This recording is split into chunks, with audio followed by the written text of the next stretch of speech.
I am very shortly speaking, ma'am.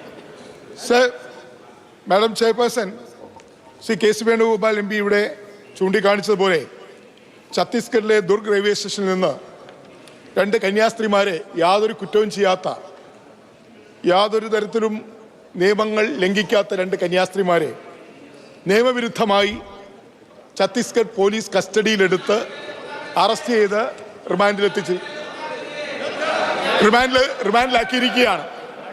മതപരിവർത്തനത്തിൻ്റെ പേരിലാണ് ജീവകാരുണ്യ പ്രവർത്തനങ്ങൾക്കായി ജീവിതം തന്നെ ഒഴിഞ്ഞുവെച്ച ക്യാൻസർ രോഗികളെ ചികിത്സിക്കുക, പാവപ്പെട്ടവർക്ക് സഹായങ്ങൾ എത്തിച്ചു കൊടുക്കുക, അങ്ങനെ ജീവകാരുണ്യ പ്രവർത്തനങ്ങൾ മാത്രം നടത്തുന്ന കന്യാസ്ത്രീമാരെയാണ് അന്യായമായി ഛത്തീസ്ഗഡ് ഗവൺമെന്റിന്റെ പിന്തുണയോടുകൂടി അറസ്റ്റ് ചെയ്ത് ജയിലാക്കിയിരിക്കുന്നത്.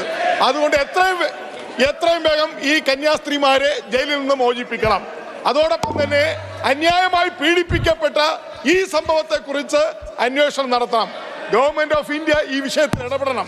അതോടൊപ്പം തന്നെ ആഭ്യന്തര വകുപ്പും ന്യൂനപക്ഷ വകുപ്പും ഈ വിഷയത്തിൽ ഇടപെട്ട് സഭയിൽ പ്രസ്താവന നടത്തണം.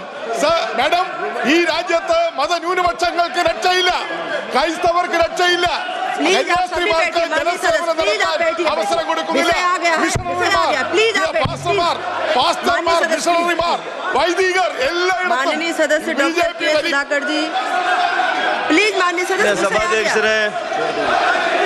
കന്യാസ്ത്രീകളെ 2 മലയാളി കന്യാസ്ത്രീകളെ എത്രയും പെട്ടെന്ന് മോചിപ്പിക്കണം എന്നുള്ളതാണ് കോൺഗ്രസ് ലോക്സഭയിൽ ആവശ്യപ്പെടുന്നത്. കേന്ദ്ര സർക്കാർ ഈ വിഷയത്തിൽ ഇടപെടണം. കേന്ദ്ര സർക്കാരും എന്ന് പറയുമ്പോൾ ആഭ്യന്തരമന്ത്രിയും ന്യൂനപക്ഷ ക്ഷേമ വകുപ്പ് മന്ത്രിയും ഈ വിഷയത്തിൽ ഇടപെടണം.